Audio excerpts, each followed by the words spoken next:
Well, welcome to the bridge, everyone, and to the recap and briefing for this edition of the bridge. It's always a chance on Expedition at the end of each day to celebrate our day, recap what we've done, but also look forward to what's ahead. And I'm so thrilled to have Sonya Bell joining me today here on the recap and briefing. Hello, Sonya. How are you? Hey, Geoff, I am great. Thank you. It is a hot July day, and I'm wishing I was in Antarctica. Don't we all? And you're joining from Toronto. I'm here in Quebec. Um, and Sonya, it's so good to see you. You were a student on our third Students on Ice Antarctic expedition in 2002, which it's crazy to even think that that was 18 years ago. Um, you were just a kid, like probably 16. How old were you when you came? Yeah, it was actually my final year of high school, so I was about 17, 18. 17, 18. And I have to be honest, all I really want to do on this interview is just talk to you and hear about all the amazing things you've been doing in the last 18 years. You've been a producer and researcher for CBC. You were the senior writer for the Premier of Ontario, Kathleen Wynne. And now you're a senior manager of communications in the office of the CEO and the senior vice president at RBC. So I'm so thrilled to connect with you today. I'm not surprised at how successful you have been. On top of all that, you're now a mom. So just first of all, congratulations, Sonya, on everything that you've achieved. I'm really proud of you. Oh, well, Um, thanks, Geoff. That's very nice. Very nice of you to say. and I'm so glad we've kept in touch over the years. That's a great part of the Students on Ice alumni and the family that we have. This journey that we go on to the Arctic or the Antarctic's really just the beginning of a bigger journey for all of us, and it's nice to share that journey from time to time with one another. But I mean, you're supposed to be interviewing me, I think. So I might. We're supposed to be talking about Antarctica. So let me turn it over to you for a bit. Yeah, absolutely. Thank you. Yes, it is great to be here on the bridge with you today to talk about Antarctica and Canada's role in the Antarctic Treaty, which is something near and dear to my heart. So yeah, I have to say, even 18 years ago, it was clear to me that this was a magic formula, getting young people to the farthest reaches of the planet in order to understand where we live and our responsibility to protect it. You having led expeditions to the Antarctic since the 90s, I think you're out now up to about 94 expeditions to Yeah, Antarctica, which is incredible. something in that range. The 50 of penguins recognize me now. them, 50 of those were with Students on Ice, which is the only educational organization in the world that focuses on these kinds of experiential learning opportunities for youth in the polar regions. Um, I guess my question for you is, what why do you see Antarctica as being such an important part of the planet? Why have you put so much of yourself into educating young people in particular about this part of our world? Hmm. Yeah, well, I think it started because of how it impacted me going there. It was very profound, and it got me looking at the planet differently. And I started to see how other people I was taking to the Antarctic were also kind of looking at things differently. And we thought, imagine if we could give that experience to youth at the beginning of their life and how it would shape their perspectives and possibly define their futures. And because Antarctica is so important, I mean, it is a very special place. It's the fifth largest continent on the planet. 90% of all of the freshwater ice in the world is there, holding 70% of all the frozen fresh water on the planet. It's really a cornerstone of our global ecosystem. And I've often said, especially talking to younger students, it's the two poles of our planet, the Arctic and the Antarctic, are critical to how our planet functions. And like the battery in your car, if both the poles aren't connected, your car won't start. And our ocean system, our climate system is very much driven by the Antarctic and by the Arctic. At Students on Ice, we've had a saying, one of many over the years, but protect the poles and we'll protect the planet. So they're just fundamental to really our very survival and to the planet as we know it. It's a continent that nobody owns. It's never had a war. And thanks to the Antarctic Treaty signed in 1959, it's of course this symbol of peace and understanding, of scientific cooperation, of pluralism, and of conservation. It's a beacon of hope in so many ways, and a beacon of hope we need now more than ever because of climate change. And definitely, Antarctica is important because of that, due to what sea level rise could occur due to significant melting in the Antarctic. So it's a long, long list of why it's important. It's also just a place of intense beauty. It can also scare the crap out of you. The Southern Ocean that surrounds Antarctica, of course, is full of life, whales and fish and seabirds and krill, which is that kind of link in the food chain. So I've always thought of it, Sonya, as a real window to the world, and a place that really reminds us of how interconnected and global this planet is. Yes, and I'll. One thing you said that really speaks to me is about getting people there early in their lives and how it can shape their journey. That's definitely something that rings true for me, and giving youth an opportunity to have their voices heard on important decisions as they become more educated about what's things that are going on in our time. So one story I'll share that I'm sure you remember is that during that SOI expedition in 2002, we were really fortunate to have a conversation via satellite phone with David Anderson, who was then the Minister of the Environment, and the federal government had just ratified the Kyoto Protocol, and we were calling to congratulate him. And I remember it so well. We were dialing him on like a big Zach Morris style satellite phone. And my heart was beating really fast when it was handed to me, because I'd never spoken to a government minister before. And I tried to jump in and just ask, why haven't we ratified this other important agreement, the Protocol on Environmental Protection to the Antarctic Treaty? And to my surprise and delight, he reacted really positively and agreeing that was something that we needed to get done. And it was within a year that it actually happened. And that was really amazing experience for me as a high schooler to see that you could make an impact like that, and definitely inspired me to get more involved in politics as I've done over the last number of years since then. But something that's unfortunate is that Canada is still not a consultative member of the Antarctic Treaty. And why would having that role be important? Well, before I answer that, Sonya, I also remember that day extremely well. You, Stevie, Vincent, and Alicia on that glacier and that phone, and for those listening, Sonya kind of went off script.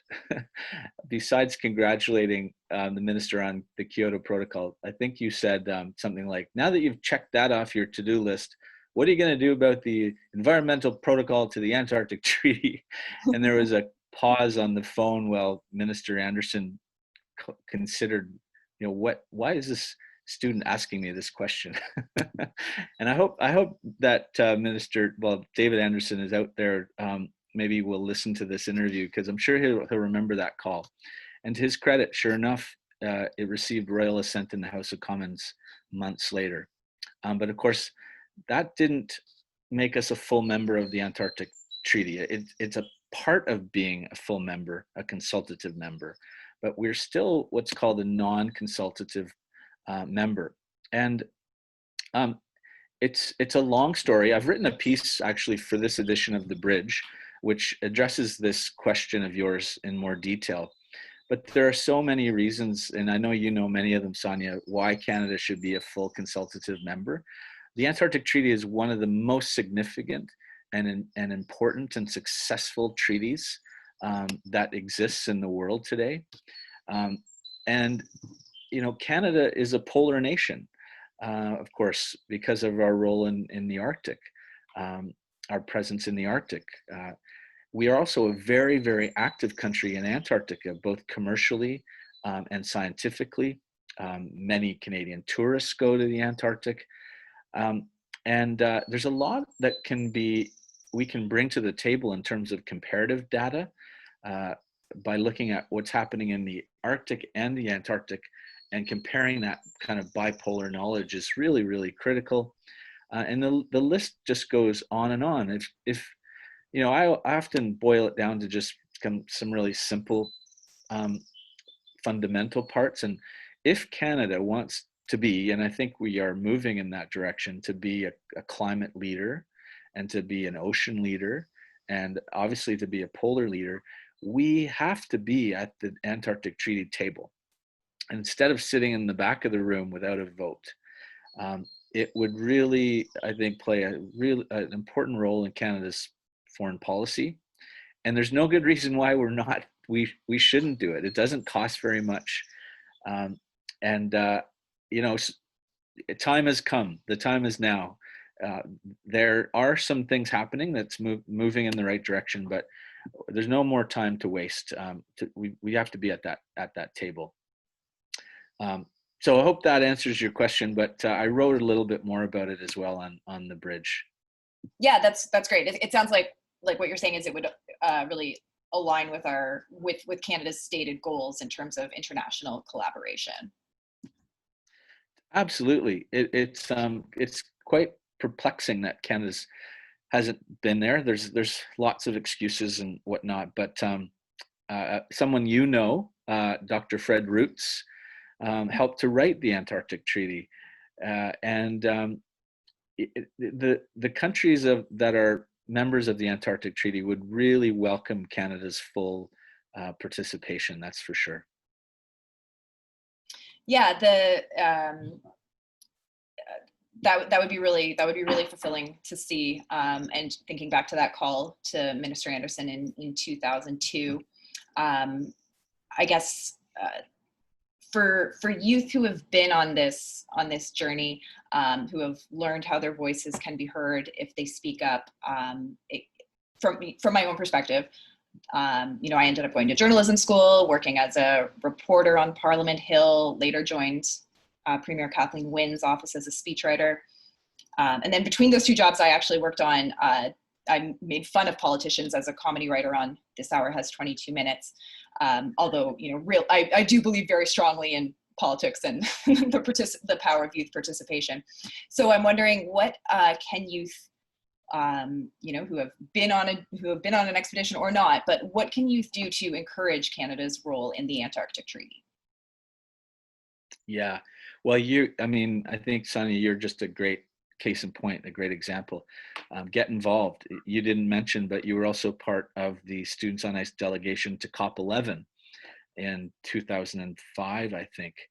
And we're seeing so many of our alumni and other youth getting engaged, getting involved, participating, asking questions, talking to their member of parliament, using that youth voice, which is so important and so effective when it's used properly. And that's kind of always been part of the role of Students on Ice, is to support that youth voice and give it opportunities. So in terms of the Antarctic Treaty, it's not headline news. A lot of Canadians probably are not very familiar with the Antarctic, but if you are familiar, if you've been there, obviously, with Students on Ice, be an advocate, be an ambassador, try to educate others as much as possible. If you haven't been there, that's fine too. There's so much you can learn just going through our own website and platforms. There's lots of great content about Antarctica and this incredible, important role that it plays. but I guess it's really speaks to thinking globally, and how everything's interconnected, and um, we need to we need Antarctica isn't just a bunch of ice. It's so much more. I didn't talk too much about the Southern Ocean, but right now, protecting the ocean is critical for the planet. Um, we've already committed to 30% of the planet or of the ocean protected by 2030. Um, that's not signed off yet, but we're moving in that direction. Half the air we breathe, every other breath you take comes from the ocean. So Antarctica also plays a critical role in that besides all the other things that it does. Um, Stay in touch with us. We are kind of speaking with the government on this issue, and there may be opportunities where we can have youth write some op-eds, do some other kind of outreach. Uh, we have over the years, and I think this might be on the bridge as well this week. Students on ISA have written a few youth declarations about the importance to protect Antarctica. And in 2013, it was a declaration about why the Southern Ocean is so important. So yeah, there's lots that can be done, but the more public awareness, I think, as you know, Sonya, that drives political will sometimes. Absolutely, 100%. Yeah. And it's, Yeah. yes, Well, it's great to see the resources available now. Like you said, lots of great content up on the site. In 2002, I'm not even sure there was a website for students on ISA. I don't even think I had an email. I had one of those big sat phones, though. That's no, a lot has changed since those early expeditions, and unfortunately, we don't have an expedition this summer because of That is, the circumstances. This is the first summer in 20 years we won't be going to the Arctic, but we do hope to get back to Antarctica in 2022. Um, not this winter, but the following winter. So stay tuned for information about that. And that it'll be different than your expedition, Sonya. We're calling it the Global Youth Leaders Expedition. And our goal is to bring youth from each of the Antarctic Treaty member states and use that as a way of reaching millions of people around the world about some of those key issues that we've talked about today. So stay tuned for that. Um, uh, we have big plans, very ambitious plans, but lots more work to do to get there. Hey, Sonya, I think we better wrap this up. It's so good to see you, to talk to you. Did you have any final things you wanted to share? no, Maybe like your best. What is your best memory of that expedition besides that phone call? I mean, the penguins, will Yeah. yeah, I think you would put it well, like that you can't get up close and personal with the penguins, but the penguins don't know that. So, just sitting still, enjoying nature, and just watching nature work around you, including how close the penguins got, because they have no fear of us as humans. Yeah, just an incredible experience, like going to the moon, just a magical place. And I'm so happy that we were able to talk today about how to protect it. Me too, Sonya. Thanks so much, and we'll hopefully talk again soon. And thank you, everybody, for joining us on the recap and briefing, and enjoy all the other content on the bridge these next 2 weeks. We'll see you soon. Bye-bye.